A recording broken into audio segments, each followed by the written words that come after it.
The slap split the courtroom air so sharply, even the flag seemed to tremble. Mom's glasses skidded across the polished floor, spinning once before coming to rest. Dad's voice followed, cold and satisfied. "You've been useless your whole life." For a single breath, everything froze. I pushed to my feet, my duty belt pulling slightly at my waist as I rose. I took off my police cap and placed it carefully on the table like a quiet verdict. "Your Honor," I said, steady and controlled, "please check the last page." Dad turned toward me, and the color drained from his face. That moment didn't begin there. Its roots went back years. I was 8, the first time I understood that silence could cut deeper than words. The kitchen smelled of burnt toast and coffee left too long on the burner. Winter tapped lightly against the window, thin and persistent. Mom moved with quiet caution, tugging her sleeves low to hide the dark bruise blooming on her wrist like a fading moon. She set 2 bowls of cereal on the table and forced a soft smile over her pain. "Eat before it gets soggy," she said gently. Dad came in heavy-footed, like a storm wearing a flannel shirt. "Where's my pharmac?" he barked. "On the counter," Mom answered. He grabbed it, his eyes catching her sleeve. "Clumsy again?" "I dropped a pan," she replied. He scoffed. "Figures." His gaze slid over me and my sister Leah. "I'm not raising 2 useless princesses." He shoved the toast so crumbs scattered across the table. "Burned. Can't even manage breakfast." When the door slammed behind him, the house seemed to exhale. Mom wiped the counter slowly, as if she could clean the tension out of the air. "He's just tired," she murmured. "He doesn't have to be cruel," I said quietly. "Finish eating," she replied. "You'll be late for school." The cold air bit at our ankles as we walked. Leah's shoelaces dragged behind her. "Is Mom okay?" she asked. "She's strong," I told her, polishing the lie until it sounded like truth. In a store window, a TV showed a police officer lifting yellow tape, calm and unshaken. No yelling, no fear. Something inside me clicked into place, like a lock finally turning. That afternoon, the house smelled like cornbread. Mom brushed my cheek with her fingers. "How was school, Anna?" "We learned about Harriet Tubman," I said. "Being brave doesn't have to be loud." Mom smiled faintly. "That's true." Dad came home late, the scent of alcohol trailing him. He looked at the cornbread, then at her. "Trying to make up for this morning?" "It's cornbread," she said softly. "You like it with honey." "I like a woman who knows her place." His hand snapped out, knocking the plate from her hands. It shattered on the floor. Leah screamed. I watched crumbs scatter across the tile like broken pieces of a celebration no one wanted. "Stop," I said. He turned, surprised. "What?" "Stop." He laughed, bitter and sharp. "Hear that? She thinks she's a cop." Mom stepped between us instantly. "Please," she whispered, "go lie down. I'll clean this." He brushed past her. She knelt, picking up the broken pieces. I crouched beside her. "You don't have to live like this." She kept gathering shards, her fingers bleeding slightly. "You and Leah need a home," she murmured. "If I leave, where do we go?" I had no answer, so I helped her clean, both of us moving in silence. That night, I started making lists. Facts, feelings, control. Fact, Mom was kind. Feeling, I was afraid. Control, I could become calm. I could become someone who shows up and says enough. On Sundays, when Dad slept through the day, Mom took us to the park. Leah laughed on the swings while I counted the rhythm. Bruises faded and returned like seasons that refused to end. Once, a police cruiser passed, and a woman officer gave a small wave. It felt like something handed to me, a promise. One day, I would wear that calm. I told Mom while we folded laundry, "I want to be a cop." She paused, studying me. "It's dangerous," she said. "But what scares you isn't danger. It's seeing pain and doing nothing." I nodded. "Then do it," she said softly. "But promise me, when you're strong, use it to protect. Don't become what hurt you." I promised, and I kept that promise. Years later, in that courtroom, when I placed my cap down, that promise had hardened into something unbreakable. People think revenge is loud. It isn't. It's quiet. It's built in moments no one notices. It's patience. It's preparation. It's becoming the person who walks in when it matters most. Mom endured everything so we could grow.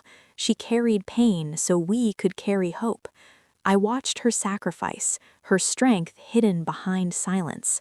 And when the moment came, when the truth needed a voice, I gave it one. The courtroom smelled of old wood and dust, heavy with tension. Sunlight filtered through tall windows, catching in the air. Mom sat beside me, hands gripping a tissue twisted beyond shape. Across from us, Dad leaned back, confident, untouchable. His mistress sat beside him, smirking. The judge entered. Everyone stood. The case began. Dad spoke with practiced ease. "She's contributed nothing," he said, gesturing toward Mom. "She deserves nothing." Mom flinched. When the judge asked her to speak, she whispered, "I just want peace." Dad smirked. Exactly. The room felt heavy with it. Then it happened. She reached for the next page. He leaned in and struck her. The sound echoed through the courtroom. Gasps followed. She picked up the pen again, as if she still meant to sign, and that's when I stood. "My honor," I said, calm and clear, "please check the last page." The judge turned the document. The evidence was there, years of it. Photos, records, statements, proof of everything that had been hidden. The room shifted. Dad's confidence cracked. "This is nonsense," he snapped. "Every piece is verified," I said. Silence filled the room again, but this time it carried weight. Then Dad exploded. He slammed his hands on the table, rage spilling over. "You think you're something now?" he shouted. He moved toward Mom, ignoring the judge's warning. "Sign it," he hissed. She shrank back. And then, before anyone could stop him, his hand struck again. The sound rang out like a gunshot. Gasps rippled through the courtroom. The bailiff lunged forward. I was already moving. My chair toppled as I stood. The floor vibrated with the force of my boots. My cap stayed on the table brim, pointed toward the judge like a silent witness. I stepped between Dad and Mom, shoulders squared, pulse iron steady. "Enough," I said. The word wasn't loud, but it cut deeper than a shout. The room hushed, waiting. Dad's eyes met mine, surprise flickering there. Surprised that I would stand so openly, surprised that the daughter who once cowed in corners now blocked his path. His jaw worked. "Get out of my way." "No," I answered. The bailiff caught his arm, but he jerked free, still glaring at me. His hand rose, the same hand I had seen raised too many times as a child, but this time I didn't flinch. "This is a courtroom," I said, my voice sharp as steel, "and the law will answer for what you've done."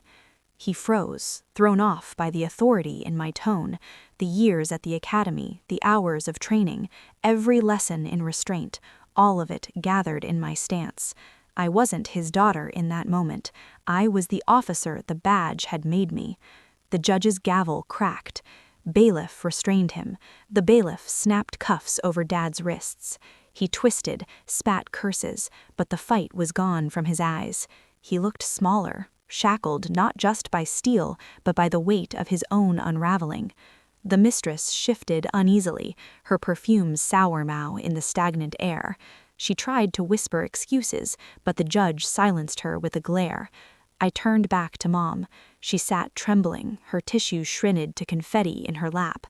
Her cheek was flushed where his hand had landed. For a second, I saw the little girl in myself again, kneeling on a kitchen floor beside her as she picked up shattered plates. Only this time, she wasn't alone. I knelt beside her, speaking softly so only she could hear. "It's over, Mom. You don't have to take it anymore."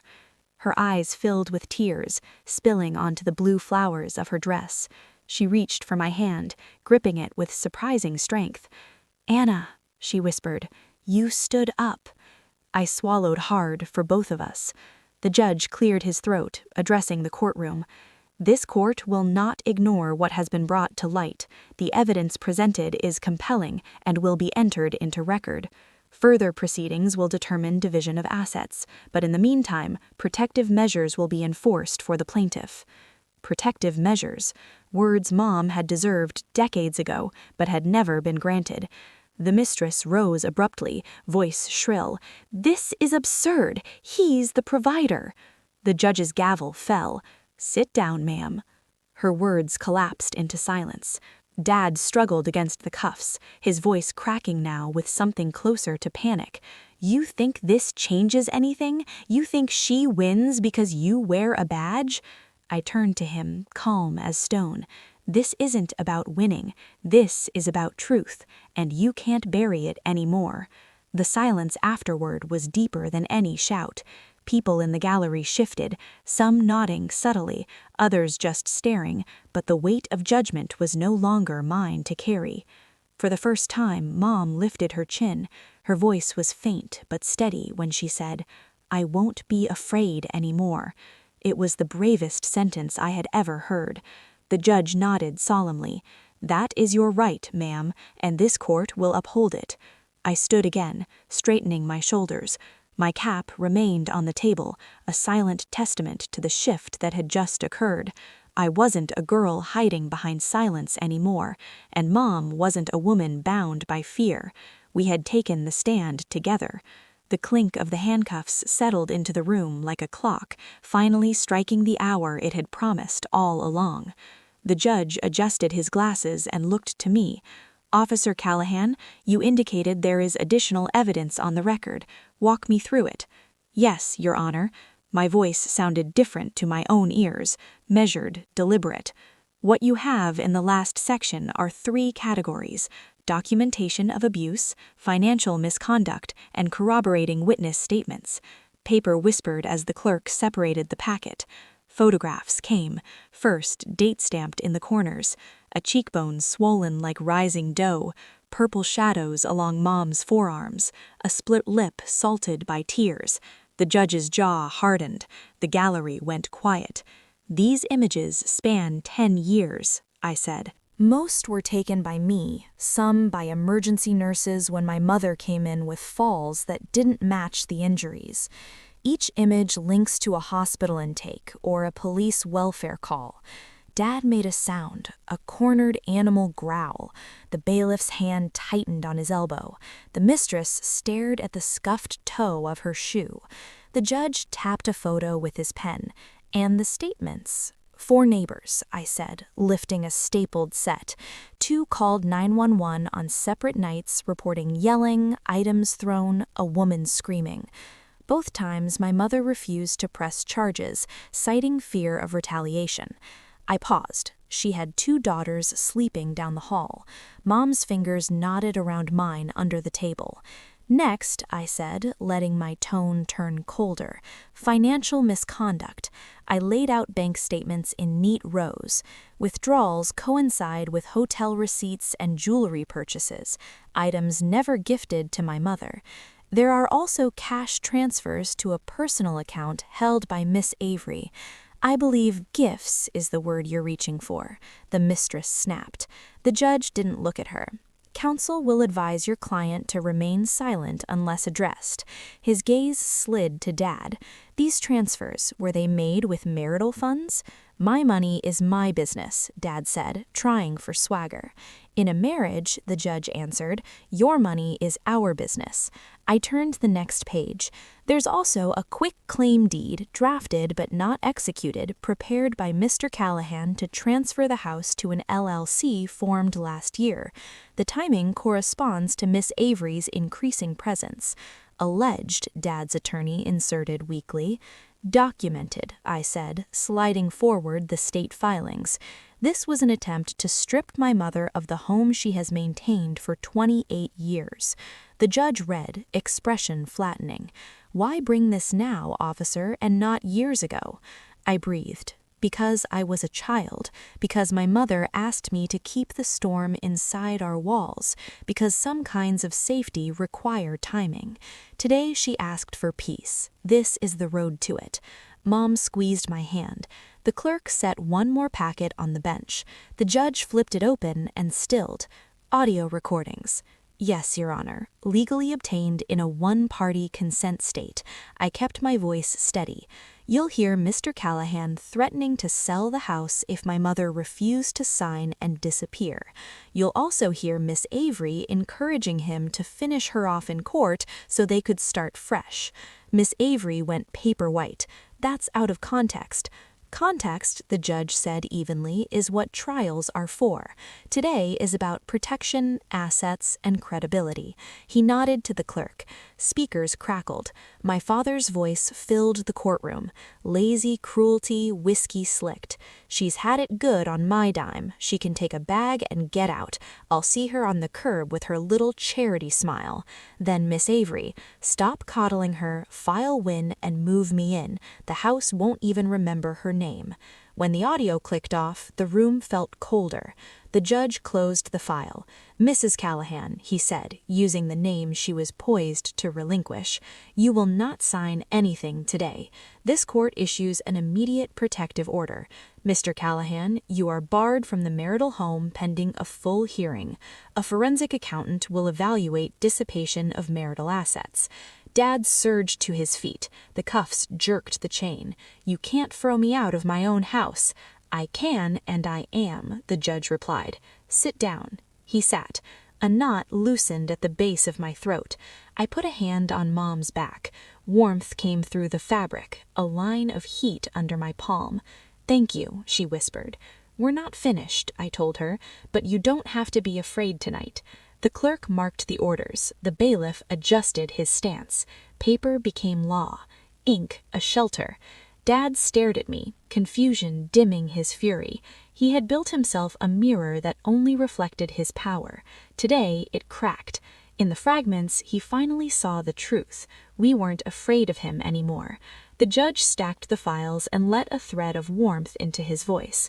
This court recognizes endurance. It should not be mistaken for consent. We will reconvene for distribution. For now, the plaintiff is protected. He looked up. Officer Callahan, good work. A flush rose to my cheekbones. Thank you, Your Honor. As the bailiff led Dad toward holding, Miss Avery hissed, You'll regret this. He always lands on his feet. Not on our backs, I said. We left the courtroom slowly, learning how to walk in a world that tilted differently. Outside, the sky had that pale, scrubbed color it wears after a storm.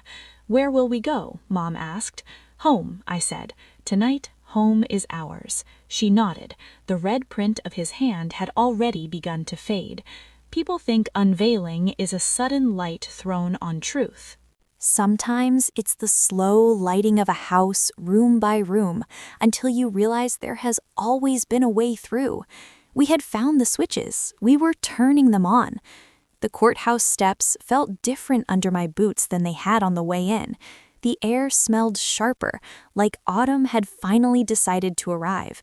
Mom walked beside me, her hand trembling in mine, though for once it wasn't from fear. It was from the unfamiliar weight of relief. Behind us, the doors swung shut. Dad was still inside, the clink of handcuffs echoing in my memory like a final punctuation mark. For years, I had watched him write the story of our family with his fists and his fury. But today, that story ended. Mom inhaled deeply, her first free breath in decades. Anna, she whispered, voice breaking.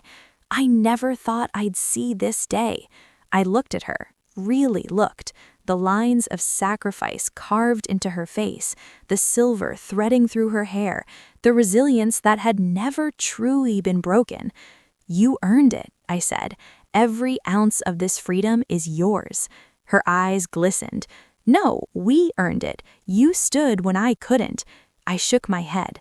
Mom, you stood every day. You held this family together, even when he tried to tear it apart. I just carried what you taught me into this courtroom."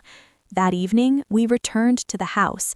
The silence inside felt different, no longer charged with waiting for the next storm.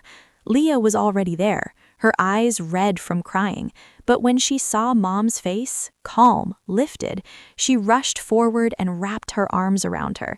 "He can't hurt you anymore," Leah whispered. Mom kissed the top of her head. "Not anymore." I watched them, my chest tightening with something I hadn't felt in years. Peace.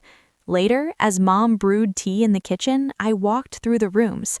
The walls carried scars, faint outlines where plates had shattered, doors with dents from fists. But tonight, those scars felt like history, not prophecy. For the first time, the house belonged to us. The following weeks were a blur of hearings, signatures, and endless paperwork. Dad fought tooth and nail, but each piece of evidence was another door closed to him. The mistress stopped showing up after the recordings were played in open court. His swagger shrank into muttered denials that no one believed. Finally, the verdict came. The judge's words fell like a steady drumbeat. The house awarded to Mom, joint accounts split fairly, restitution owed for medical expenses, long buried under excuses. Most importantly, a permanent protective order. He could no longer come within 200 feet of her. When the gavel fell, Mom pressed her face into her hands and sobbed. Not from grief, from release. I leaned close. "It's over." She shook her head gently. "No, Anna, it's just beginning." On the day she received the deed to the house, she placed it on the kitchen table like it was sacred scripture. Her fingers brushed the embossed seal. "I never believed I'd hold this," she murmured. "You held us," I reminded her. "This is only proof." She looked at me, then, eyes shimmering. "I used to think endurance was weakness, but maybe it was strength waiting for its moment." I nodded. "And today, you got it." At night, I sometimes sat on the porch steps where she used to cry alone. The wood was weathered, but it no longer felt haunted. It felt like a sentry post. From here, I could see the streetlight casting steady gold, not the flicker of danger, but the glow of protection. I thought about the little girl who once whispered "stop" in a kitchen filled with broken plates. She had grown into a woman who said enough in a courtroom filled with silence. And the difference wasn't just a badge or a uniform, it was a promise kept. The last time I saw Dad was across a courtroom months later. He looked older, smaller, diminished in a way I had never imagined possible. His eyes flicked to me once, but they slid away quickly, as though he couldn't bear the reflections staring back at him.